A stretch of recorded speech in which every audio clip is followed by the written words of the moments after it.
I want you to picture your home. You're in your home, and Team A, they knock on your door one day, and they say, hey, we're Team A. We are Team Paint. We want to paint your house bright pink.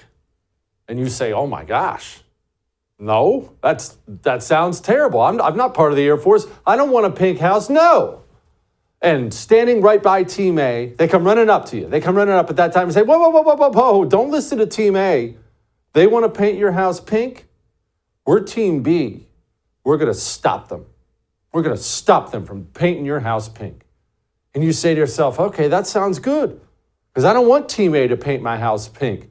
So I'm part of Team B. I am anti-pink paint. And then you notice something, because Team A walks away and they say, well, we're painting pink anyway. And Team B says, no, you're not. I will stop it. And over time, you notice something. You come home from work one day and front door is pink. That sucks. Come home the next day. Window coverings are pink. Next day, they've managed to paint the shingles pink. The house just keeps getting pinker and pinker and pinker and pinker. At some point in time, is it fair to have a conversation about the effectiveness of Team B? If Team A wants the house pink and Team B says they will stop them from turning it pink, but the house keeps turning pink, well, what good is Team B? You could have done nothing and let the house turn pink. I do not call myself a conservative. The traditional definition, by the way, is averse to change or innovation and holding traditional values. From a political perspective, it's favoring free enterprise, private ownership, and socially traditional ideas. Okay, that's the dictionary definition. But why don't I call myself a conservative anymore? If you go down my stances on the issues, you would probably call me a conservative, probably as far right-wing as anybody you know or can find. But why don't I use that term conservative? I use the term anti-communist. Why don't I use the term conservative? Well, let's talk about something. Because you probably call yourself a conservative. In the past, I've called myself a conservative. That's how we identified ourselves. But what has conservatism conserved? I'm not blaming you, obviously. Not blaming me. I'm sure you've worked as hard as you can. Conservatism, not you, but conservatism. You were Team B. Team A, the dirty commies. They said, I'm going to tear apart every institution. I'm going to burn down everything from the family unit to entertainment to debt to everything. I'm going to burn down everything you love. That's what Team A said they're going to do. And Team B, for my entire 42 years on this planet, has been telling me over and over again that they will stop them. We are the opposition. We are going to stop them. Yeah? Well, this is my Bud Light today. This month I celebrated my day 365 of womanhood, and Bud Light sent me possibly the best gift ever, a can with my face on it. This is my son's elementary school teacher. Here's my classroom set up for this year. I use warm lighting versus pride flag, amplify posters, and social justice wall are all part of the design. I have a lot of books. Obviously, that's not my son's elementary school teacher, but you understand. Speaking of education, this is the head, probably the most influential person who decides how American children get educated today. Here's Communist John Denver. You say, she's from the teachers union. She's a teacher. Where's the education pieces here? Where's the education pieces here? Climate change. If we actually stop these extreme weather events, we then give a future to our kids. We don't have magic wands. We have these amazing senators and activists who fight like you know what to get to the things, to solve the issues that keep people up at night. This is a bill that's going to solve the issues that keep people up at night. Thank you very much. Let me ask you again. We're going to be asking the question a lot. You're going to hear me ask it a lot tonight. What has conservatism conserved?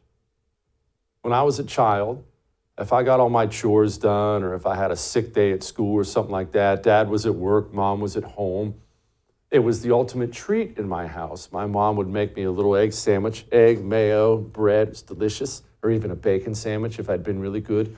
And she'd put a couple Doritos on my little tray, and I would sit down in front of Nickelodeon.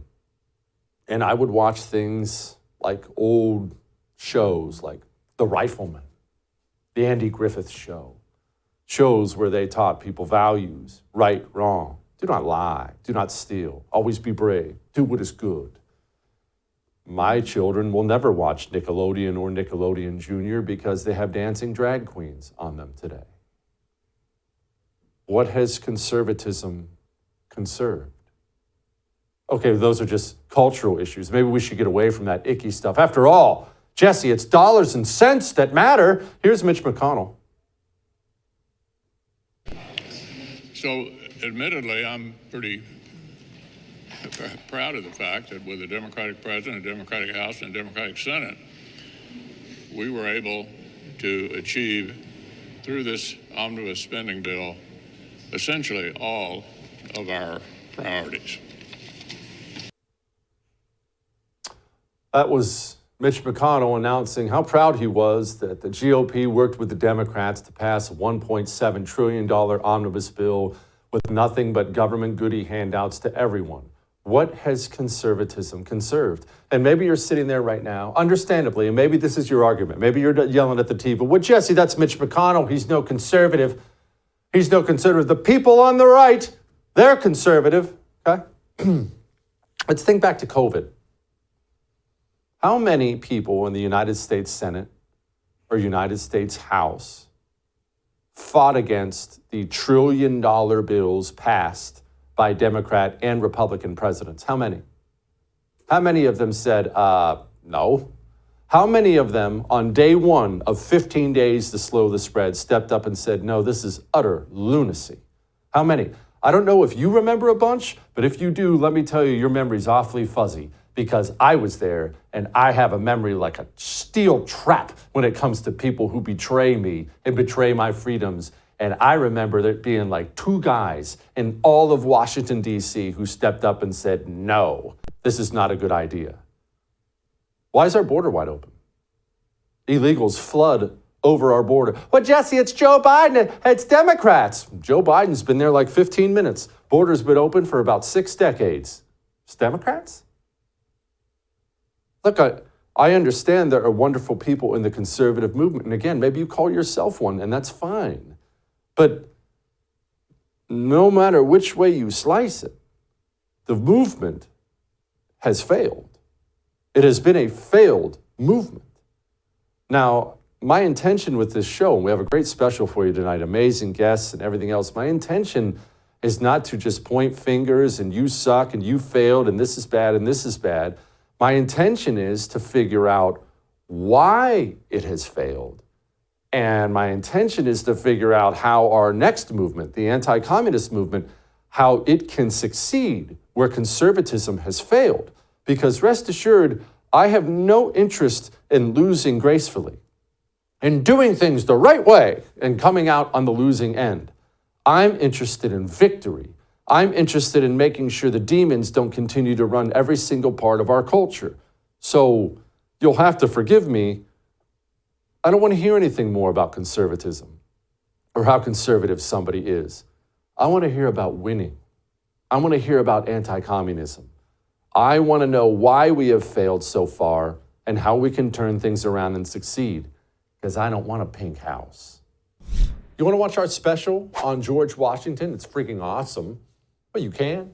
All you have to do is become a First TV supporter. That gives you access to all of our specials on demand, and it's cake. All you have to go to is thefirsttv.com/support. Thefirsttv.com/support. Become a supporter. Enjoy learning about George Washington.